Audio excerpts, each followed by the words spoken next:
Double hung windows, $259 installed. Compare at $600. Good morning, America. State of emergency. Deadly flood slamming Texas. This river rising more than 25 feet in just hours. Parts of homes washing away. Is that a deck? That looks like a deck that's just going over. Wow. Rescue crews racing to save those trapped. Now new watches and warnings this morning.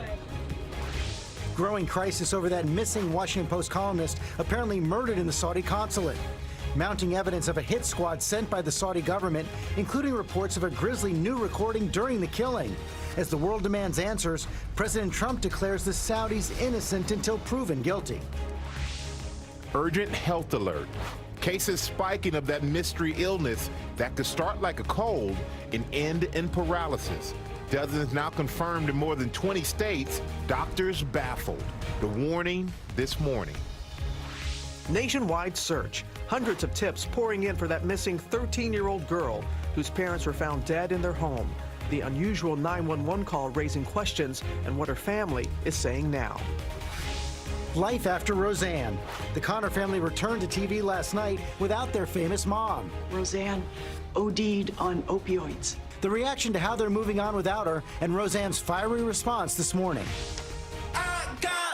And do you want to be a mega millionaire overnight? No big winner of that massive Mega Millions jackpot. Now the prize soaring to a record $868 million.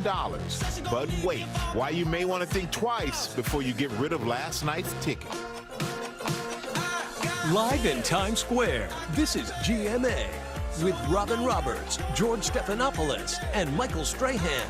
Good morning, America. Hope you're well this Wednesday morning. Everyone is here. Everyone on the crew is at work this morning. That can only mean one thing. Nobody. But it's not too late.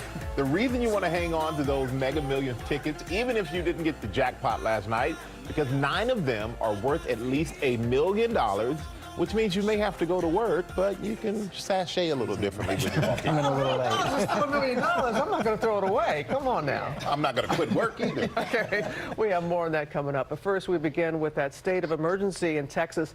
Deadly flooding hitting the south, causing rivers to rise to record levels. That rushing water washing away bridges and parts of homes. Clayton Sandell is there in Texas for us, has the very latest. Good morning, Clayton. Good morning, Robin. You can see just how quickly conditions change here. When we were here just a few hours ago, this house was surrounded by rushing water. In fact, you can see up there where the water line was, way up there. But now the water is gone. You can see, though, all of the destruction these floodwaters left behind, blowing in the wall of this home, taking out the door there. This home and many like it are a total loss. This morning, a disaster declaration for central Texas. Near record floods triggering evacuations and rescues. The Llano River west of Austin rising nearly 26 feet in just a few hours. Too much for this bridge near Kingsland, Texas. The brute force of the rushing water crushing the bridge under the rapids. Right here you can see where the water came to. Gerald Hudson lives along the Colorado River. It's already destroyed his neighbor's home. I didn't think it would get this high. Now he's nervously watching water lapping at his own back door. The way these waves are going, surf's up.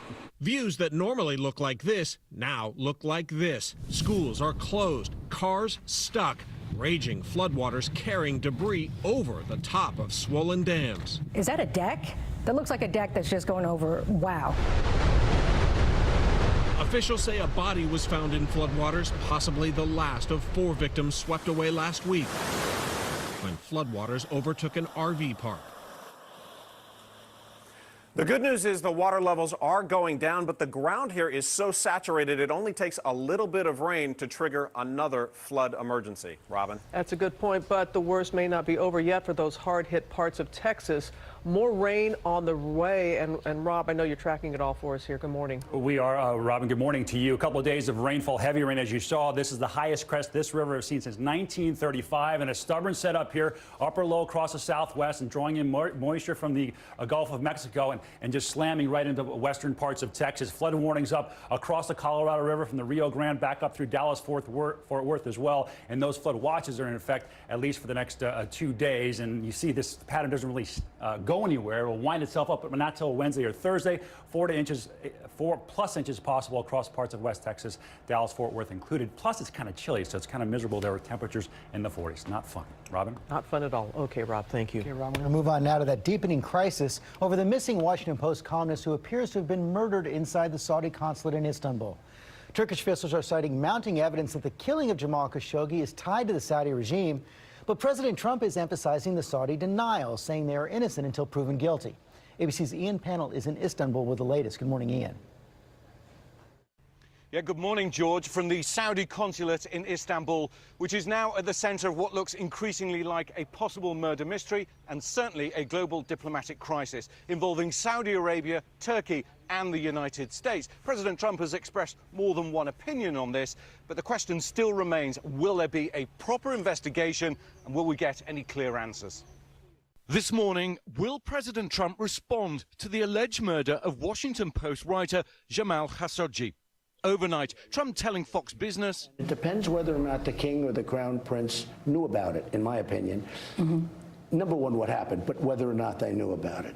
If they knew about it, that would be bad." Trump also comparing the situation to sexual assault allegations made against Supreme Court Justice Brett Kavanaugh, telling the Associated Press, "You're guilty until proven innocent. I don't like that."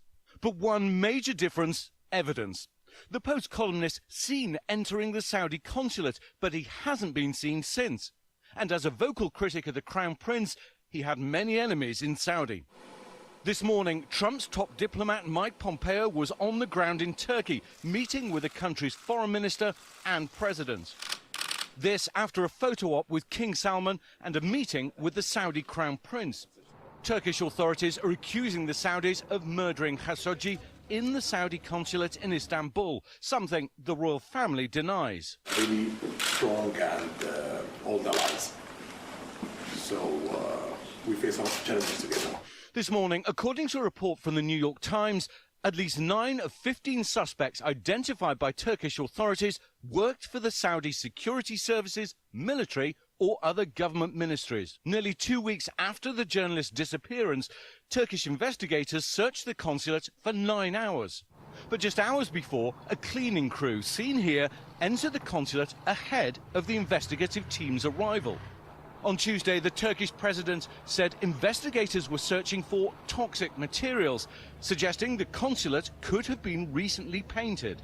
According to the AP, investigators found certain evidence Khashoggi was killed there, but sources telling ABC there are no conclusions so far.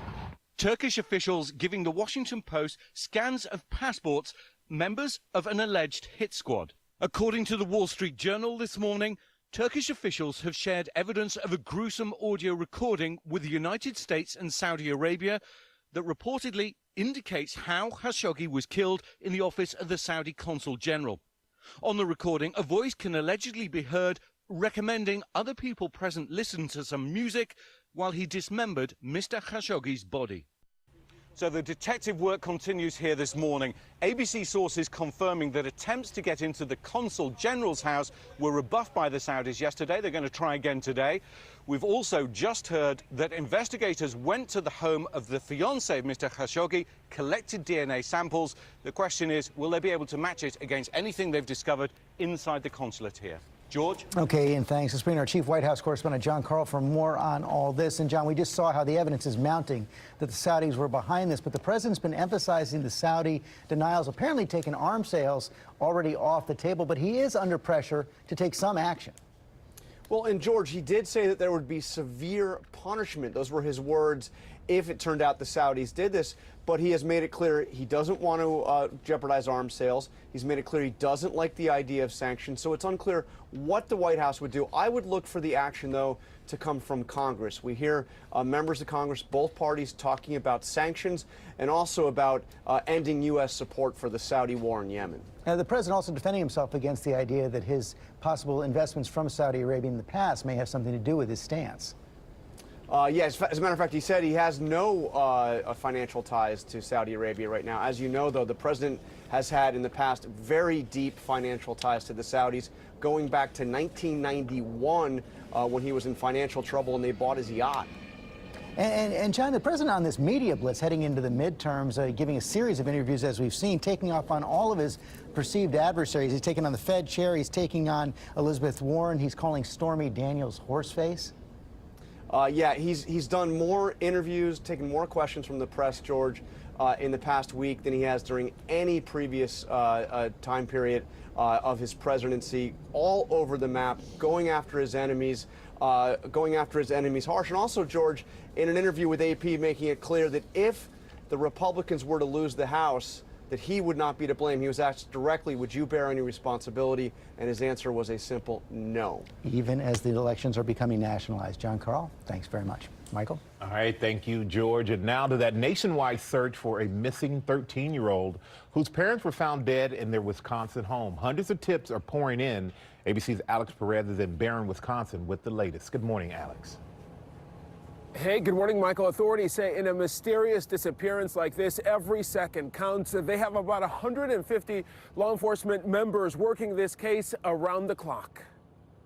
This morning, the search for 13-year-old Jamie Kloss intensifying. The FBI and local investigators now looking into more than 200 tips to try and locate the missing teen. We are running a 24/7 operation, a 24-center command post. We have teams ready to respond at a moment's notice when a tip comes in. Authorities say leads have been pouring in from across the country, including someone who said they spotted the 13-year-old in this vehicle with two men nearly 2,000 miles away in Miami. Officials now saying that sighting is not credible. Jamie was last seen at a family gathering Sunday. Hours later, at about 1 a.m. Monday, a puzzling call from inside Jamie's home to 911. Did it sound like somebody needed help? Did it sound like there was danger?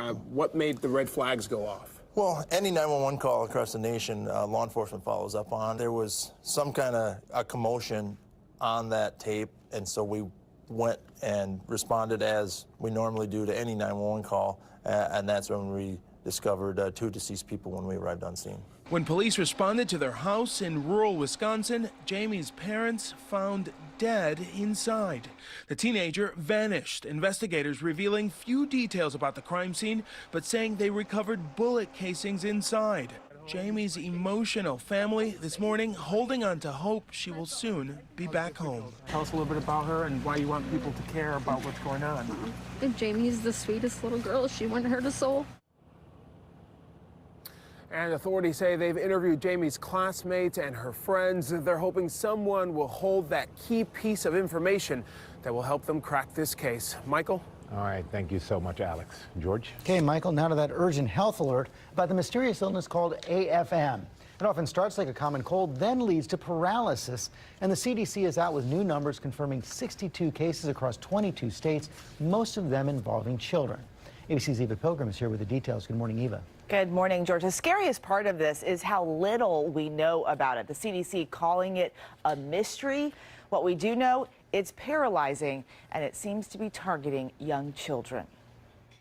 4-year-old Camden Carr from Virginia has been in the hospital for weeks. His